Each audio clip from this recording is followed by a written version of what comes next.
Dropping the Bucket and Sponge, Chapter 12, The Brothers from Gardner, as well as Far Beyond the Shoebox.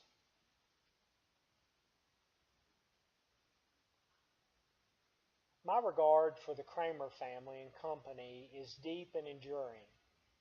No one was more surprised than me to read the final quote of Chapter 12 of Dropping the Bucket and Sponge, but it could not be more true in my opinion. I'll leave that quote for you to read. There would be no modern or first incarnation of NATA were it not for the Kramer family and the leadership they provided in the early, mid, and later years. Off the subject, but personally, when I was a high school student, I took the athletic training in the 70s at home course. Back in the day, it was a quote-unquote correspondence type course that came in a spiral notebook.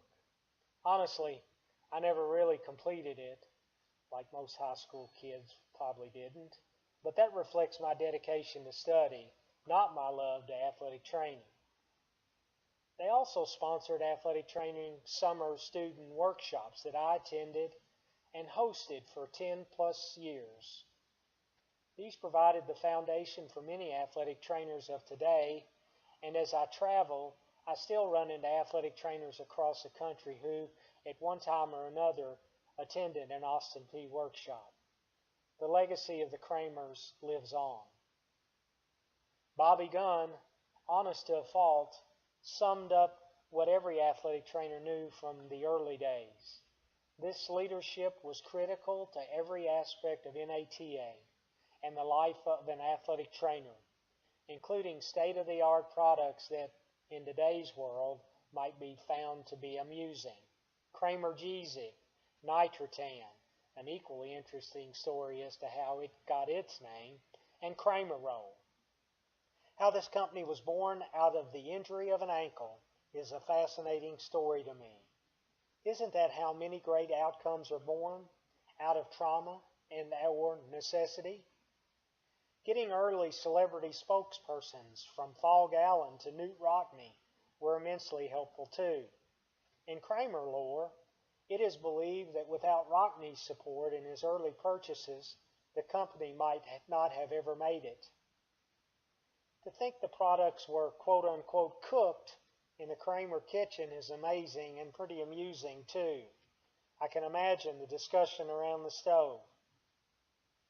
It's easy to imagine that the Kramers traveling the country hawking their goods had to be similar to a salesperson first selling their liniments out of a wagon, then the trunk of their cars. Going to help with Olympics too gave them credibility. The First Aider, their publication, is interesting.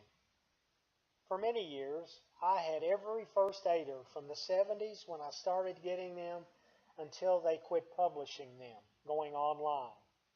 Like every business, Kramer evolved, and today there are no longer the summer workshops, maybe a liability or because of demand, or the First Aider in a widely distributed fashion, as far as I know.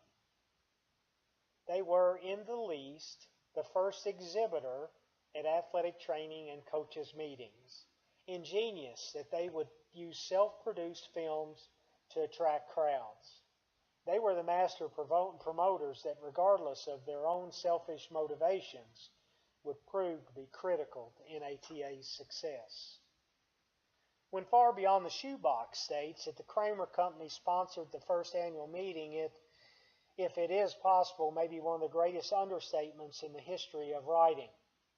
By saying they underwrote NATA in the early years continues to better demonstrate their meaning to NATA, but sponsor and underwriter is not nearly what Chuck and Frank Kramer meant to that meeting and future meetings, until NATA felt like it could and should stand on its own. You will know this after reading about Pinky Newell. Although I could carry on infinitely about the Kramers, they really demonstrate to me what leadership is about, as they gave at a great loss early on to help the practitioners succeed, even if they fed their families too. Couldn't agree more with Mr. Weber as when he wrote, quote, "The Kramer family and the company they founded would be important in athletic training history just for the products they developed. When you add to that the tens of thousands of hours, the hundreds of thousands of miles, and the untold dollars spent to advance athletic training, the value of their contributions become inestimable."